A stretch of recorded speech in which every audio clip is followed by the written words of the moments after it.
चंचुला की प्रार्थना से ब्राह्मण का उसे पूरा शिव पुराण सुनाना और समयानुसार शरीर छोड़कर शिवलोक में जा चंचुला का पार्वती जी की सखी एवं सुख भोगना। ब्राह्मण बोले, नारी, सौभाग्य की बात है कि भगवान शंकर की कृपा से शिव पुराण की इस वैराग्य युक्त कथा को सुनकर तुम्हें समय पर चेत हो गया।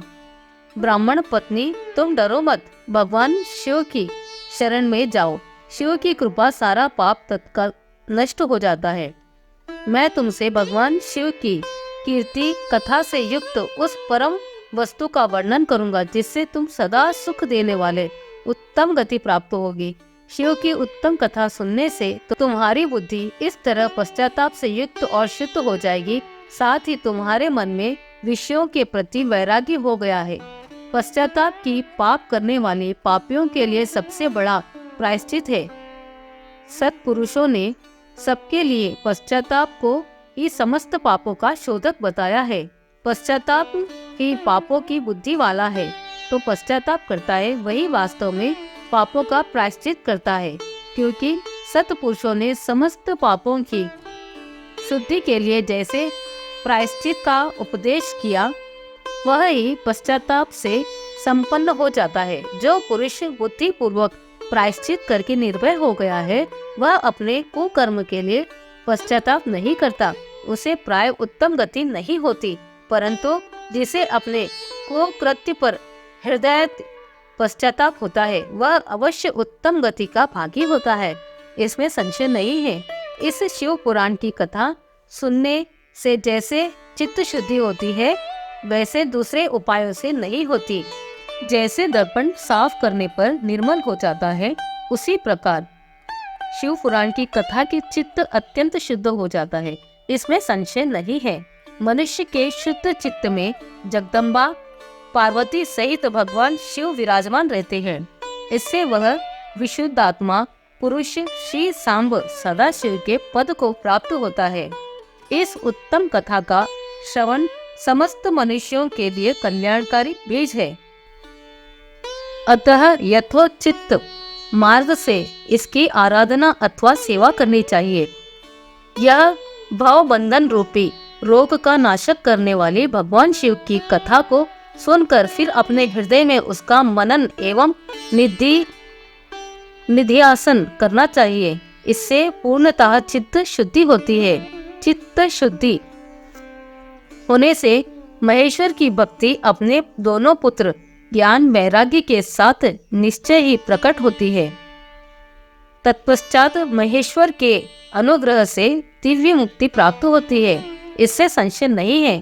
जो मुक्ति से वंचित है उसे पशु समझना चाहिए, क्योंकि उसका चित्त माया के बंधन से आसक्त है, वह निश्चय ही संसार बंधन से मुक्त नहीं हो पाता। ब्राह्मण पत्नी, इसीलिए तुम विषयों से मन को हटा लो और भक्ति भाव से भगवान शंकर की इस परम पावन कथा को सुनो। परमात्मा शंकर की इस कथा को सुनने से तुम्हारे चित्त की शुद्धि होगी तथा तुम्हें मोक्ष की प्राप्ति हो जाएगी। जो निर्मल चित्त से भगवान शिव के चरणार विंदों का चिंतन करता है, उसकी एक ही जन्म में मुक्ति हो जाती है। यह मैं तुम्हें सत्य सत्य कहता हूँ। सूची कहते हैं, शौनक। इतना कहकर वे श्रेष्ठ शिव भक्त ब्राह्मण चुप हो गए। उनका हृदय करुणा से भर आया। वे शुद्ध चित्त महात्मा भगवान शिव के ध्यान में मग्न हो गए। तदंतर बिंदोग की पत्नी चंचुला मन ही मन प्रसन्न होती। ब्राह्मण का उक्त उपदेश सुनकर उसे नेत्रों में आनंद से आंसू छलक गए। वह ब्राह्मण पत्नी चंचुला हर्ष भरे हृदय से उन श्रेष्ठ ब्राह्मण के दोनों चरणों में गिर पड़ी और हाथ जोड़कर बोली, मैं कृतार्थ हो गई। तत्पश्चात उठकर वैराग्य युक्त उत्तम बुद्धि वाली वह स्त्री, जो अपने पापों के कारण आतंकित थी, उन महान शिवभक्त ब्राह्मण से हाथ जोड़कर गदगद वाणी में बोली। चंचुला ने कहा, ब्राह्मण, शिव भक्तों में श्रेष्ठ स्वामी आप धन्य हैं, परमादर्शी है और सदा परोपकार में लगे रहते हैं, इसीलिए श्रेष्ठ साधु पुरुषों में प्रशंसा के योग्य है। साधो, मैं नरक से समुद्र में गिर रही हूँ, आप मेरा उद्धार कीजिए, उद्धार कीजिए। पौराणिक अर्थ तत्व से संपन्न जिस सुंदर शिव पुराण की कथा को सुनकर मेरे मन में संपूर्ण विषयों से वैराग्य उत्पन्न हो गया, उसी इस शिव पुराण को सुनने के लिए इस समय मेरे मन में बड़ी श्रद्धा हो रही है। सूत जी कहते हैं, ऐसा कहकर हाथ जोड़कर उनका अनुग्रह पाकर चंचुला उस शिव पुराण की कथा को सुनने की इच्छा मन में लिए उस ब्राह्मण देवता की सेवा में तत्पर हो वहां रहने लगी। तदंतर शिव भक्तों में श्रेष्ठ और बुद्धि वाले उन ब्राह्मण देव ने उसी स्थान पर उस स्त्री को शिव पुराण की उत्तम कथा सुनाई। उन्हीं श्रेष्ठ ब्राह्मण ने उसने शिव पुराण की परम उत्तम कथा सुनाई, जो भक्ति, ज्ञान और वैराग्य को बढ़ाने वाली तथा मुक्ति देने वाली है। उस परम उत्तम कथा को सुनकर वह ब्राह्मण पत्नी अत्यंत कृतार्थ हो गई। उसका चित्त शीघ्र ही शुद्ध हो गया। फिर भगवान शिव के अनुग्रह से उसके हृदय में शिव पुराण के सगुण रूप का चिंतन होने लगा। इस प्रकार उसने भगवान शिव में लगी रहने वाली उत्तम बुद्धि पाकर शिव के सच्चिदानंदमय स्वरूप का बारंबार चिंतन आरंभ किया। तत्पश्चात समय के पूरे होने पर भक्ति, ज्ञान और वैराग्य से युक्त चंचुला ने अपने शरीर को बिना किसी कष्ट के त्याग दिया। इतने में ही त्रिपुर शत्रु भगवान शिव का भेजा हुआ एक दिव्य विमान द्रुत गति से वहां पहुंचा, जो उनके अपने गणों से संयुक्त और भांति भांति से शोभा साधनों से संपन्न था। चंचुला उस विमान पर आरूढ़ हुई और भगवान शिव के श्रेष्ठ पार्षदों के उसे तत्काल शिवपुरी में पहुंचा दिया। उसके सारे मल धुल गए। वह दिव्य रूप धारिणी दिव्यांगा हो गई। उसके दिव्य अवयव उसकी शोभा बढ़ाते हैं। मस्तक पर अर्ध चंद्र का मुकुट धारण किए वह गौरांगी देवी शोभाशाली दिव्य आभूषणों से विभूषित थी। शिवपुरी में पहुंचकर उसने सनातन देवता त्रिनेत्रधारी महादेव को देखा। सभी मुख्य देवता उसकी सेवा में खड़े थे। गणेश, भृंगी, नंदीश्वर तथा वीरभद्रेश्वर आदि उनकी सेवा में उत्तम भक्ति भाव से उपस्थित थे। उनकी अंग कांति करोड़ों सूर्य के समान प्रकाशित हो रही थी। कंठ में नील चिन्ह शोभा पाता था। 5 मुख और प्रत्येक मुख में 3-3 नेत्र थे। मस्तक पर अर्ध चंद्राकार मुकुट शोभित देता था। उन्होंने अपने वामांग भाग में गौरी देवी को बिठा रखा था, जो विद्युत पुंज के समान प्रकाशित थी। उनका सारा शरीर श्वेत भस्म से शोभित था। शरीर पर श्वेत वस्त्र शोभा पा रहे थे। इस प्रकार परम उज्जवल भगवान शंकर को दर्शन करके वह ब्राह्मण पत्नी चंचुला बहुत प्रसन्न हुई। अत्यंत प्रीत युक्त होकर उसने बड़ी उतावली से साथ भगवान को बारंबार प्रणाम किया। फिर हाथ जोड़कर वह बड़े प्रेम, आनंद और संतोष से युक्त हो विनीत भाव से खड़ी हो गई। उसके नेत्र से आनंदाश्रु की अविरल धारा बहने लगी तथा संपूर्ण शरीर में रोमांच हो गया। उस समय भगवती पार्वती और भगवान शंकर ने उसे बड़ी करुणा के साथ अपने पास बुलाया और सौम्य दृष्टि से उसकी ओर देखा। पार्वती जी ने तो दिव्य रूप धारिणी बिंदुक प्रिया चंचुला को प्रेम पूर्वक अपनी सखी बना लिया। वह उस परमानंद दल ज्योति स्वरूप सनातन धाम में अविचल निवास पाकर दिव्य सौभाग्य से सौख्य से संपन्न हो अक्षय सुख को प्राप्त अनुभव करने लगी। चौथा अध्याय समाप्तम। वह उस परमानंद धाम ज्योति स्वरूप सनातन धाम में अविचल निवास पाकर दिव्य सौख्य से संपन्न हो अक्षय सुख का अनुभव करने लगी। अध्याय 4 समाप्त।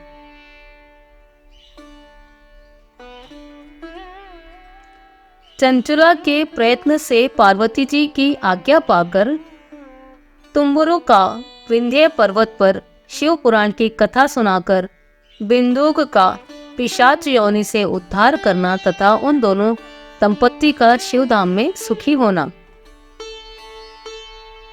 सूत जी बोले, शौनक, एक दिन परमानंद ने निमग्न हुई चंचुला ने उमा देवी के पास जाकर प्रणाम किया और दोनों हाथ जोड़कर वह उनकी स्तुति करने लगी।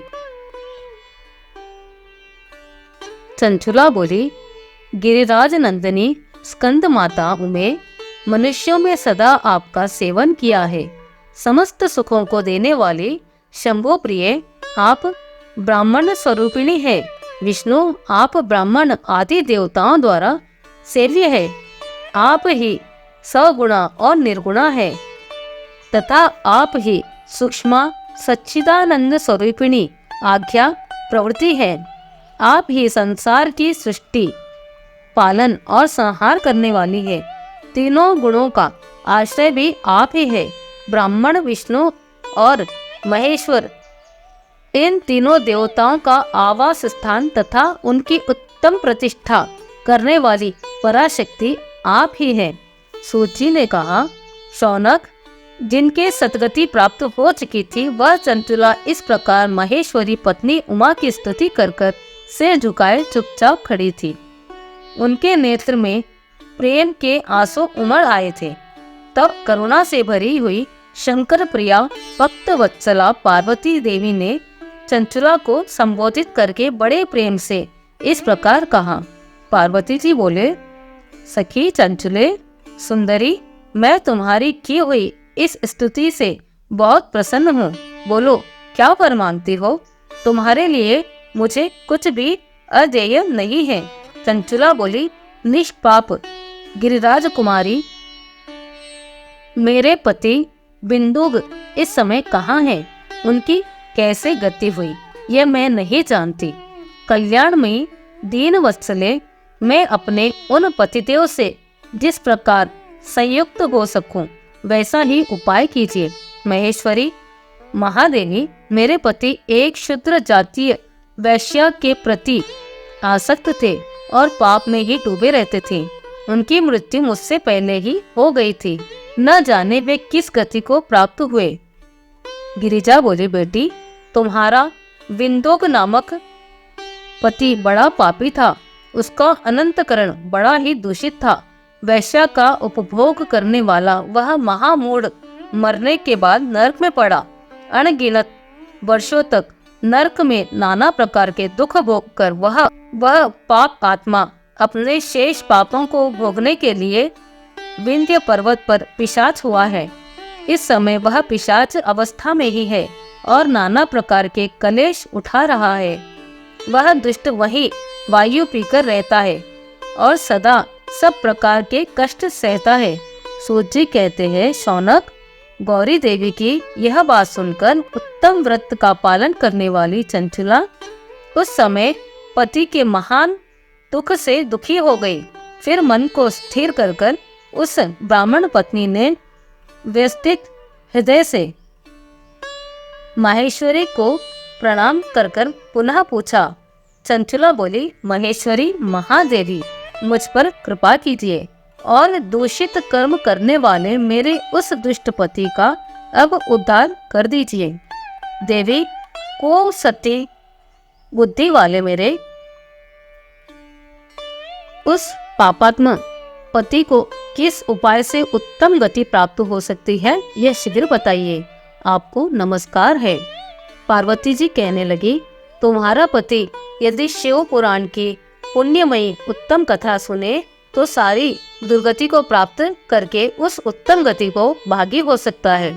अमृत के समान मधुर अक्षरों से युक्त गौरी देवी का यह वचन आदर पूर्वक सुनकर चंचुला ने हाथ जोड़कर मस्तक झुकाकर उन्हें बारंबार प्रणाम किया और अपने पति के समस्त पापों की शुद्धि तथा उत्तम गति की प्राप्ति के लिए पार्वती देवी से यह प्रार्थना की कि मेरे पति को शिव पुराण सुनाने की व्यवस्था होनी चाहिए। उस ब्राह्मण पत्नी के बारंबार प्रार्थना करने पर शिवप्रिया गौरी देवी को बड़ी दया आई। उन भक्त वत्सला माहेश्वरी गिरिराज कुमारी ने भगवान शिव की उत्तम कीर्ति ज्ञान करने वाली गंधर्वराज तुम्बुरु को बुलाकर उनसे प्रसन्नता पूर्वक इस प्रकार कहा, तुम्बुरु, तुम्हारी भगवान शिव में प्रीति है। तुम मेरे मन की बातों को जानकर मेरे अभिष्ट कार्यों को सिद्ध करने वाले हो। इसीलिए मैं तुमसे एक बात कहती हूँ, तुम्हारा कल्याण हो। तुम मेरी इस सखी के साथ शीघ्र ही विंध्य पर्वत पर जाओ। वहाँ एक महाघोर और भयंकर पिशाच रहता है। उसका वृत्तांत तुम आरंभ से ही सुनो। मैं तुमसे प्रसन्नता पूर्वक सब कुछ बताती हूँ। पूर्व जन्म में वह पिशाच बिंदोग नामक ब्राह्मण था। मेरी इस सखी चंचुला का पति था, परंतु वह दुष्ट वैश्यागामी हो गया। स्नान, संध्या आदि नित्य कर्म छोड़कर अपवित्र रहने लगा। क्रोध के कारण उसकी बुद्धि पर मूढ़ता छा गई थी। वह कर्तव्य का विवेक नहीं कर पाता था।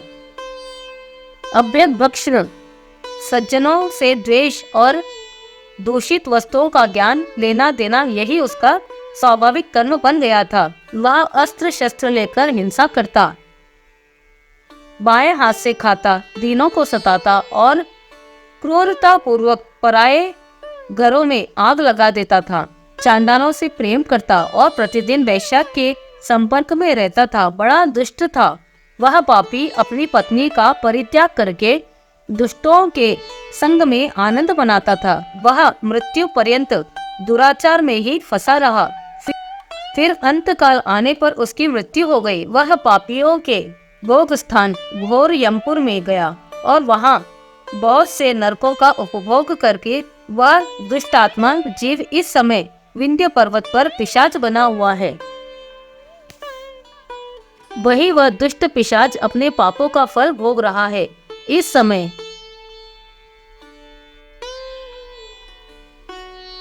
तुम उसके आगे यत्न पूर्वक शिव पुराण की उस दिव्य कथा का प्रवचन करो, जो परम पुण्यामय तथा समस्त पापों का नाश करने वाली है। शिव पुराण की कथा का श्रवण सबसे उत्कृष्ट पुण्य कर्म है।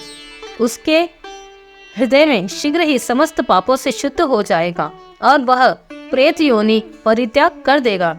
वह दुर्गति से मुक्त होने पर बिंदुक नामक पिशाच को मेरी आज्ञा से विमान पर बिठाकर तुम भगवान शिव के समीप ले आओ।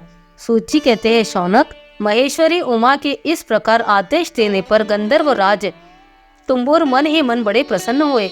उन्होंने अपने भाग्य की सराहना की। तत्पश्चात उस पिशाच की सती साध्वी पत्नी चंचुला के साथ विमान पर बैठकर नारद के प्रिय मित्र तुम्बुर वेग पूर्वक विंध्याचल पर्वत पर गए, जहाँ वह पिशाच रहता था। वहाँ उन्होंने उस पिशाच को देखा। उसका शरीर विशाल था, ठोड़ी बहुत बड़ी थी। वह कभी हंसता, कभी रोता तो कभी उछलता था। उसकी आकृति बड़ी विकराल थी। भगवान शिव की उत्तम कृति का गान करने वाले महाबली तुम्बुर ने उस अत्यंत भयंकर पिशाच को पाशों द्वारा बांध लिया। तदंतर तुम्बुर ने शिव पुराण की कथा वाचने का निश्चय कर महोत्सव युक्त स्थान और मंडप आदि की रचना की।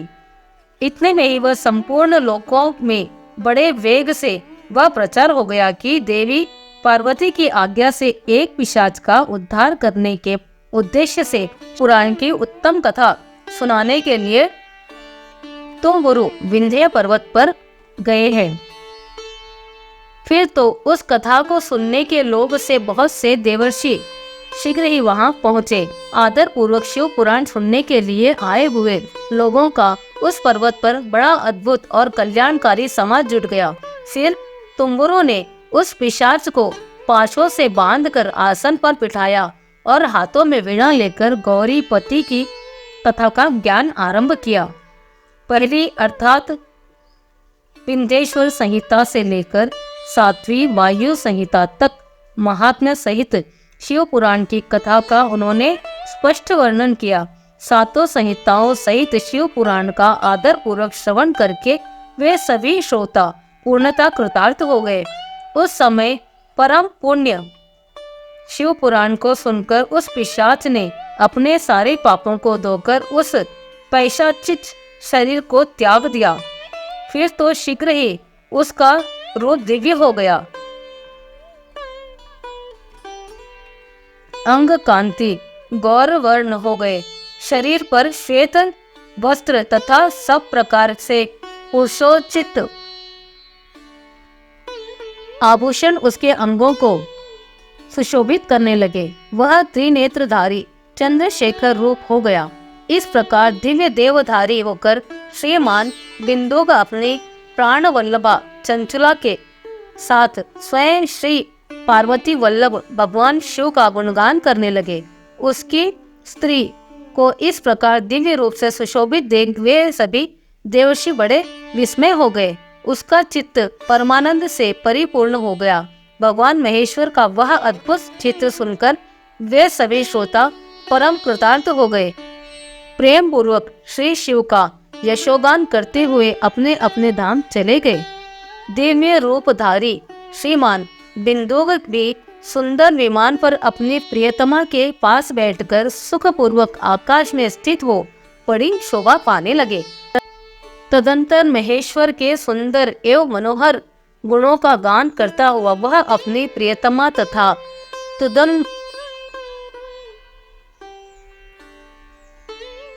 तदंतर महेश्वर के सुंदर एवं मनोहर गुणों का गान करता हुआ वह अपनी प्रियतमा तथा तुम्बुरु के साथ शीघ्र ही शिवधाम में जा पहुंचा। वहां भगवान महेश्वर तथा पार्वती देवी ने प्रसन्नता पूर्वक बिंदुगा का बड़ा सत्कार किया और उसे अपने पारदर्श बना लिया। उसकी पत्नी चंचला पार्वती जी की सखी हो गई। उस धनीभूत ज्योति स्वरूपा परमानंदमय सनातन धर्म में अविचल निवास पाकर वे दोनों दंपति परम सुखी हो गए।